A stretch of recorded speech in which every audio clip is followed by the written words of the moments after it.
मेरे मन में एक प्रश्न और आ रहा है जी। कि आजकल मैं क्षमा चाहूँगा सबसे, बहुत सारे ज्योतिषी जो हैं वो संसार में पैदा हो गए हैं और जैसे गुरुओं की एक बाढ़ सी आई हुई है, बहुत कुंभ सही का बात मेला लगा हुआ है। एकदम बहुत सही बात है। मैं आपसे जानना चाहता हूँ, गुरुओं के बीच सदगुरु कैसे ढूंढा जाए या ज्योतिषियों के बीच में सही ज्योतिषी कैसे ढूंढा जाए? हाँ, एक कॉमन मैन को ये कैसे पता चले कि यही व्यक्ति है वो जो मेरे बारे में ज्योतिष शास्त्र के माध्यम से मुझे बातें सही बता पाएगा? भाई ये बात तो आपको खुद से बहुत बढ़िया से पता है, क्योंकि आप धर्म से हमेशा जुड़े रहे और आपने धर्म के लिए बहुत सारे कार्य किए हैं।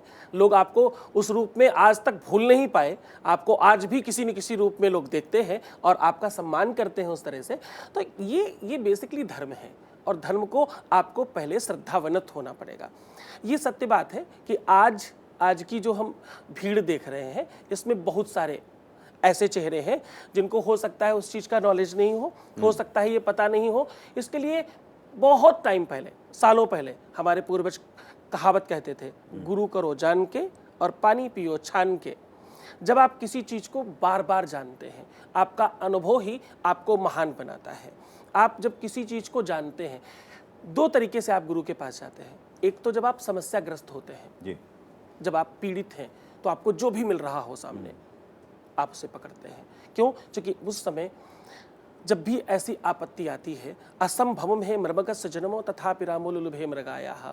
जो चीज़ें नहीं हो सकती, असंभव है सोने का मृग होना, फिर भी ब्रह्मराम जैसा व्यक्ति सोने के मृग के पीछे भाग रहा है। क्यों? क्योंकि नियति का एक इशारा है, कुछ ऐसा होने वाला है, कुछ घटित होने वाला है। जब आप समस्या के वशीभूत होते हैं तो आपका अपना बौद्धिक स्तर कमजोर हो जाता है, सोचने समझने की क्षमता समाप्त होती है। तो एक तो आप उस समय ढूंढते हैं जिस समय आपको असली गुरु मिल सकता है सिर्फ और सिर्फ भगवत कृपा से, क्योंकि पहला गुरु भगवान शिव है जी। दूसरा, आपको गुरु तब आवश्यक होता है जब आप अपने जीवन में शांति की तलाश करते हैं, जब आप सही दिशा की तलाश करते हैं, जब आप पूर्णतः स्वस्थ होते हैं। गुरु कहते हैं अंधकार से प्रकाश की ओर ले जाने वाले को। गुरु कहते हैं जो आपकी अपनी वास्तविकता को जाने और आपको आत्मदर्शन कराए। आत्मदर्शन का मतलब भगवान दर्शन से बिल्कुल नहीं है। आत्मदर्शन का मतलब है स्वयं की बात को जान लेना। हम क्यों आए हैं, हमें क्या करना है, हमें किस चीज़ की आवश्यकता है, हमें क्या करना चाहिए और कौन सा ऐसा हम काम कर रहे हैं जिसमें हमारा समय बर्बाद हो रहा है, क्योंकि फिक्शन ऑफ सेकेंड भी आपको गिन करके मिला है। वास्तविकता में गुरु तलाशने का सबसे बढ़िया साधन है परमात्मा। ईश्वर की कृपा के बगैर ये संभव है ही नहीं। इसीलिए गुरु की उपासना में ब्रह्मा विष्णु महेश का नाम लेते हैं।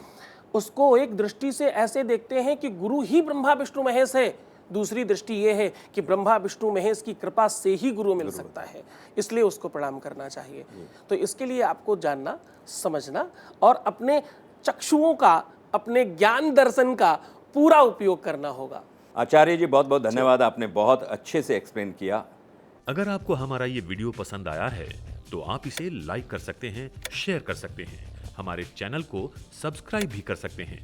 आप अपने विचार या सवाल कमेंट बॉक्स में लिख भी सकते हैं। आप आचार्य सतीश जी से मिलने के लिए हमें कॉल भी कर सकते हैं। हमारा नंबर है 0808 1426 940।